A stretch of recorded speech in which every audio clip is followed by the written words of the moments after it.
Friends, మీరు ఎప్పుడైనా ఆలోచించారా? ఒకప్పుడు ఆఫ్ఘనిస్తాన్ భూమి మీద తుపాకీ గుండ్ల శబ్దం మారుమోగేది, నిశ్శబ్దం భయం కలిగించేది. ఇప్పుడు అదే భూమి మీద భారత్ పేరు గంభీరంగా వినిపిస్తోంది. అమెరికా తన సైన్యాన్ని వదిలేసి నిశ్శబ్దంగా వెళ్లిపోయిన ఆ భూమి మీద ప్రజల ముఖాలు నిరాశ, సిగ్గుతో కప్పబడ్డాయి.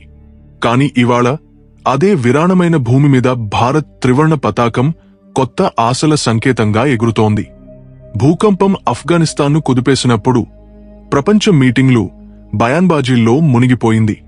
కాని భారత్ గొప్పగా చేసి చూపించింది శబ్దం లేకుండా.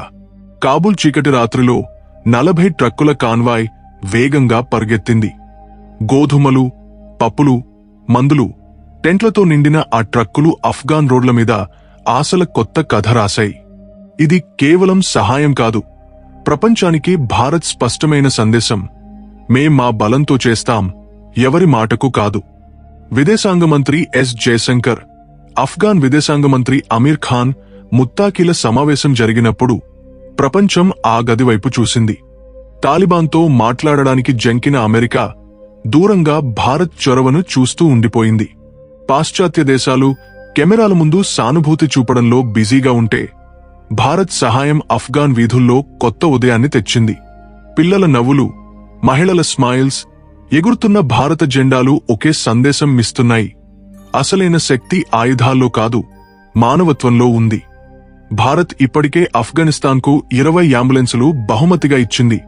ఇప్పుడు ఎంఆర్ఐ, సిటీ స్కాన్ మెషిన్లు పంపేందుకు సిద్ధమవుతోంది.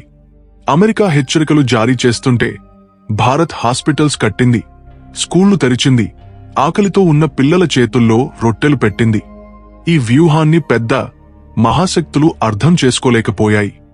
ఈ వీడియోలో డెవలప్మెంట్ అంటే ఏమిటో తెలుసుకుందాం. కాని ముందు ఈ వీడియోకు లైక్ చేయండి, ఛానల్ను సబ్స్క్రైబ్ చేయండి. ఆఫ్ఘాన్ వీధుల్లో హిందుస్థాన్ జిందాబాద్ నినాదాలు మారుమోగాయి. ఆ దృశ్యం ప్రపంచాన్ని కదిలించింది. చిన్న ఆఫ్ఘాన్ పిల్లలు ఉత్సాహంగా భారత్కు మద్దతుగా కేకలు వేస్తున్నారు. మహిళలు భారత జెండాలు పట్టుకుని నవ్వుతున్నారు. ఆ నవ్వు సంవత్సరాలుగా ఆ భూమి నుంచి మాయమైంది. డెమోక్రసీ గురించి గొప్పలు చెప్పిన అమెరికా ఇప్పుడు మూలన నిశ్శబ్దంగా చూస్తోంది. ప్రపంచం ఈసారి కళ్లారా చూసింది: శక్తి మిస్సైల్స్లో కాదు, మానవత్వంలో ఉంది. ఆఫ్ఘాన్ విదేశాంగ మంత్రి ముత్తాకి స్టేట్మెంట్ చరిత్రలో నమోదైంది: భారత్ స్వార్థం లేకుండా మాకు తోడైంది. ఇది కేవలం కృతజ్ఞత కాదు, అమెరికా వైఫల్యంపై భారత్ డిప్లొమాటిక్ విజయానికి గట్టి గుర్తు. రష్యా భారత్ మానవీయ చొరవను